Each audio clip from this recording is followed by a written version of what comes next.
Transfer minister ಎನ್ನುವಂತಹ BJP ಆರೋಪಕ್ಕೆ ಯತೀಂದ್ರ ಗರಂ ಆಗಿದ್ದಾರೆ.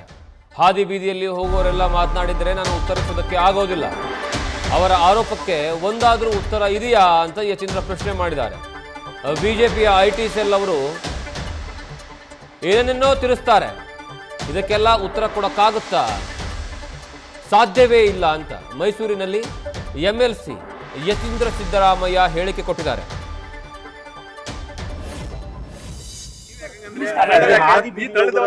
ಆರೋಪ ಮಾಡ್ತಾರೆ, ಅದಕ್ಕೆಲ್ಲ ಉತ್ತರ ಕೊಡ್ತಾ ಕೂತ್ಕೊಂಡ್ರೆ ಏನು? ಆಧಾರ ಇಲ್ಲದೆ ಸುಮ್ನೆ ಟೀಕೆ ಮಾಡಿದ್ರೆ ಅದಕ್ಕೆಲ್ಲ ಉತ್ತರ ಕೊಡ್ಕೊಳಕ್ಕಾಗತ್ತಾ? ಆಮೇಲೆ ಅದು ಕೊನೆನೇ ಇರೋದಿಲ್ಲ. ಸೊ ಹಾಗೆಲ್ಲ ಮತ್ತೆ ಯಾರು ಬಿಜೆಪಿ ಕೆಲಸ ಇಲ್ವೋ, ಯಾರು ಚಲಾವಣೆಯಲ್ಲಿ ಇಲ್ವೋ ಅಂತವ್ರು ಆತರ ಆರೋಪ ಮಾಡ್ತಾರೆ. ಅದಕ್ಕೆಲ್ಲ ನಾನು ಉತ್ತರ ಕೊಟ್ಕೊಂಡು ಕೂತ್ಕೊಂಡ್ರೆ ಇದು ಅದೇ ಕೆಲಸ.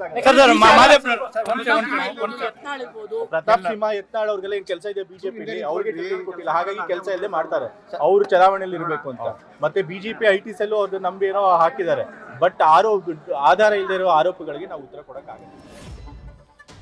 ಯತೀಂದ್ರ ಸಿದ್ದರಾಮಯ್ಯ ಅವರು ನೇರವಾಗಿ ಬಿಜೆಪಿಯ ಐಟಿ ಸೆಲ್ ಮತ್ತೆ ಬಿಜೆಪಿಯ ನಾಯಕರಿಗೆ ಟಕ್ಕರ್ ಕೊಡುವಂತಹ ಕೆಲಸವನ್ನ ಮಾಡಿದ್ದಾರೆ. ಈಗಾಗಲೇ ಯತೀಂದ್ರ ಸಿದ್ದರಾಮಯ್ಯ ವಿರುದ್ಧ ಹಲವು ಆರೋಪಗಳನ್ನು ಮಾಡಲಾಗ್ತಾ ಇದೆ. ಅವರನ್ನ ಟ್ರಾನ್ಸ್ಫರ್ ಮಿನಿಸ್ಟರ್ ಅಂತ ಪ್ರತಾಪ್ ಸಿಂಹ ಅಂತೂ ನೇರವಾಗಿ ವಾಗ್ದಾಳಿಯನ್ನ ಮಾಡಿದ್ರು.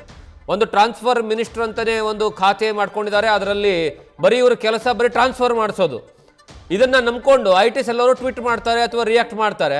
ಅದಕ್ಕೆಲ್ಲ ನಾನು ಉತ್ತರ ಕೊಡೋದಕ್ಕಾಗೋದಿಲ್ಲ ಅಂತ ಹೇಳಿ ಯತೀಂದ್ರ ಸಿದ್ದರಾಮಯ್ಯ ಗರಂ ಆಗಿದ್ದಾರೆ. ನ್ಯೂಸ್ ಫಸ್ಟ್ ನಿರ್ಭೀತಿಯಿಂದ ನಿಮ್ಮ ಪರವಾಗಿ.